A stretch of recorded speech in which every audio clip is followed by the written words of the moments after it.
বর্ষাকালের সৌন্দর্যগুলো যেন এই পানির মধ্যে আর হাওরের মধ্যে মিশ্রিত থাকে, লুকায়িত থাকে। কেননা অসম্ভব রকম সৌন্দর্যে রাস্তাঘাটগুলো ভরপুর থাকে। যেমন ধরুন না, রাস্তার দুই পাশে পানি, মাঝখান দিয়ে বয়ে যাওয়া রাস্তা, কেমন যেন একটা মিঠামইনের ফিল দিয়েই যায়। জায়গাটা হচ্ছে সিলেট তামাবিল মহাসড়ক হাইওয়ে।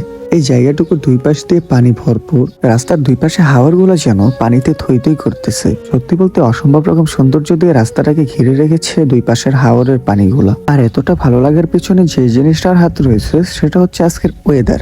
মেঘাচ্ছন্ন ওয়েদার হওয়ার কারণে সৌন্দর্যটা যেন আরেকটু বেশি রকম ভাবে বৃদ্ধি পেয়ে গেল। বরাবরই আমার কাছে মেঘাচ্ছন্ন ওয়েদার খুবই ভালো লাগে। রৌদ্রোজ্জ্বল ওয়েদারের চাইতে মেঘাচ্ছন্ন কিংবা শীতকাল বি অনেস্ট অনেক বেশি আমার কাছে জোস লাগে।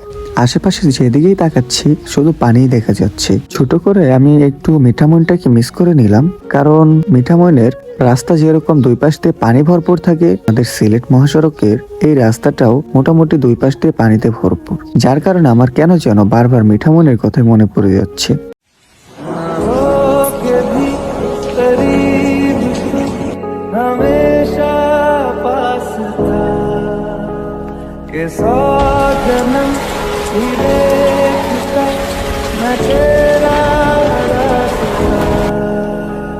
जो भी है